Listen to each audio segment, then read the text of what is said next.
In Seattle, Adam Bachelier's dash cam records as he drives to the city's iconic Pike Place Market.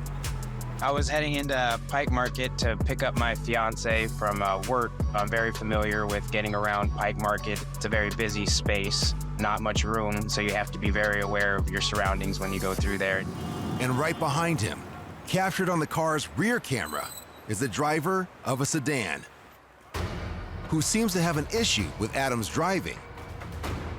He pulled up next to me and he was yelling profanities, and I had no idea why he was behaving the way he was.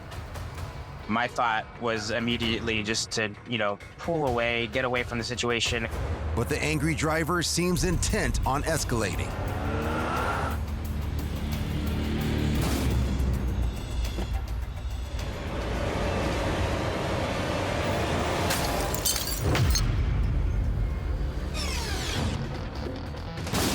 After rear-ending Adam's vehicle, the irate driver uses a hammer to smash the rear window.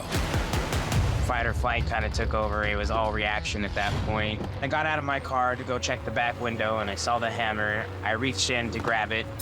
And when Adam retaliates with the aggressor's hammer, after hitting his front windshield with the hammer, he continues to reverse about 15 feet or so. And then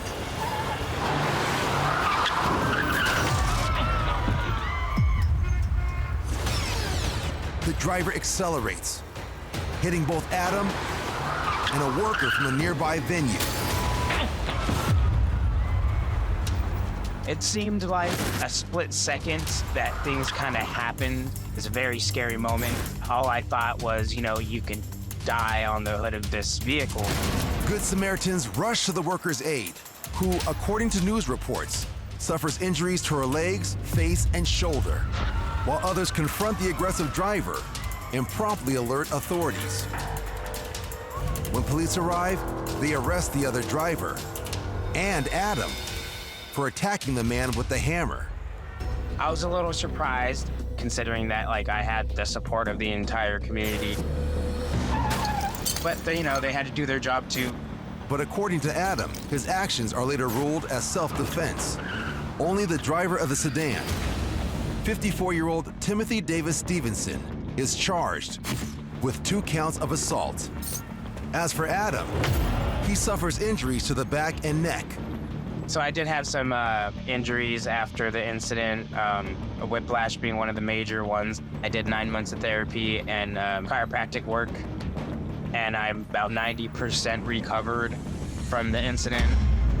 Nonetheless, he is left with this valuable takeaway.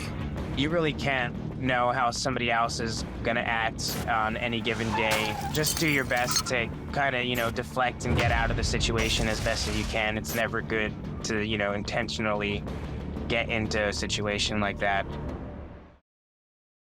Road Wars has real life, jaw-dropping moments captured by real drivers, proving that anything can happen on the road.